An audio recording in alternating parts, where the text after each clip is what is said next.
Best Archaeological Book, Great Excavations, edited by John Schofield, published by Oxbow Books.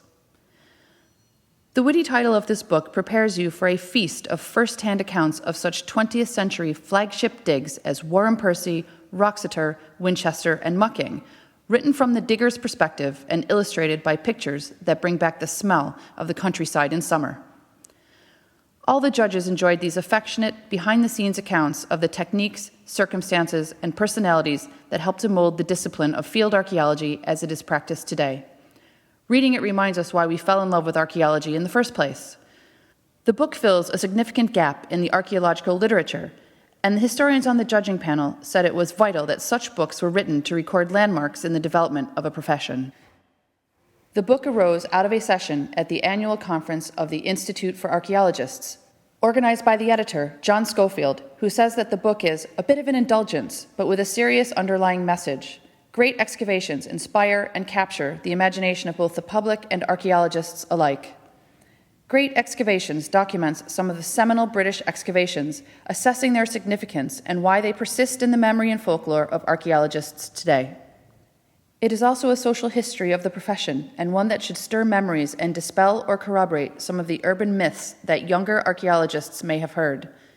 Great Excavations isn't concerned with what Danebury taught us about the Iron Age, for example, but rather what it was like to be there and how it shaped the participants as archaeologists and as people.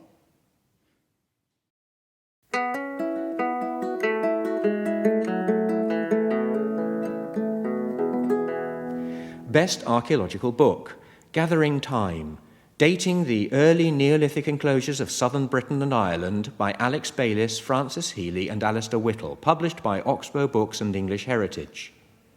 This is another book with a punning title.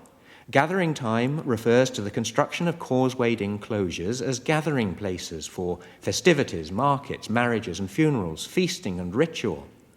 Equally, the title alludes to the statistical techniques used by the authors to refine the dating of those enclosures by means of Bayesian modelling, gathering clusters of carbon dates and narrowing the dates by a combination of stratigraphic analysis and probability.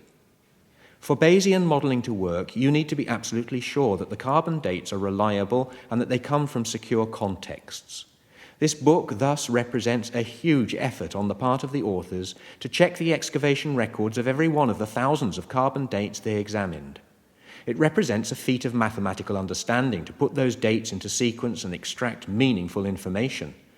The result is the sort of pinprick accuracy in dating that Mortimer Wheeler demanded in the 1930s, when he said that prehistorians should not be content with nebulous chronology, but should demand hard figures. I mean Bradshaw, he said, referring to George Bradshaw's famous 19th century railway timetables. In this case, we now know that causewayed enclosures were the result of a 75-year surge of monument building and were not, as previously thought, built and used over a 500-year time span. More than this, the book sets out to try and answer questions about where and when the Neolithic package of ideas and objects first occurs in southern Britain, and how these were disseminated in time and in geography. Though not everyone agrees with the conclusions, that the Neolithic arrived first in the southeast and spread rapidly from that point of origin, there is general agreement that this methodology will revolutionize archaeology. And the authors of the book have already won a major grant for a Europe-wide study of deeply stratified settlement mounds, cemeteries, megalithic monuments, and ditched enclosures. The judges all agreed that the book is genuinely game-changing in several ways. In methodological terms, it sets out hugely important new ground rules for the interpretation of carbon dates. It presents chronologies so fine that we can now talk about Neolithic history, an almost decade-by-decade succession of events, rather than the centuries and millennia of the past.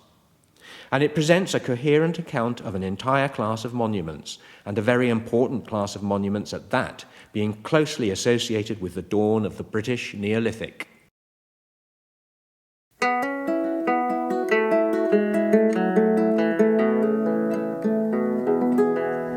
Best Archaeological Book, Thames Through Time, The Archaeology of the Gravel Terraces of the Upper and Middle Thames, the formation and changing environment of the Thames Valley and early human occupation to 1500 BC, Part 2, by Jill Hay, Paul Garwood, Mark Robinson, Alistair Barkley and Philippa Bradley, published by Oxford Archaeology. Most excavation reports provide a comprehensive account of one small site, but fall down when it comes to setting the site in its wider context. This book, and the entire series to which it belongs, is an exception. Pulling together data from a wealth of excavations, it presents a comprehensive, thought-provoking overview of the development of the entire Upper and Middle Thames landscape, looking at that landscape not as we see it today in terms of modern boundaries, but viewing it as a series of natural features and resources in the way it would surely have been perceived by the region's Mesolithic and Neolithic inhabitants.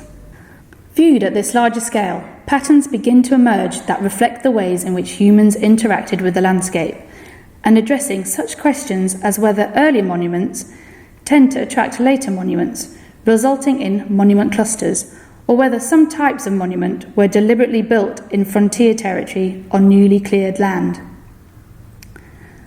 Though potentially a different topic, the volume is well illustrated with colour and line illustrations and maps that introduce key archaeological concepts, thus helping readers who may not be familiar with the period or types of monument or the analytical techniques being described.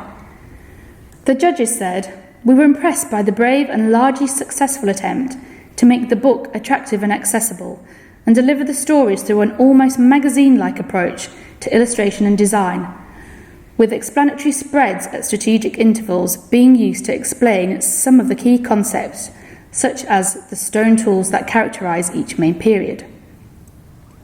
All in all, the judges felt this to be an immensely valuable, much-needed synthesis of the archaeology of the region, belonging to an equally impressive series which will, when the final volume is published, be a resource that is used for many years to come.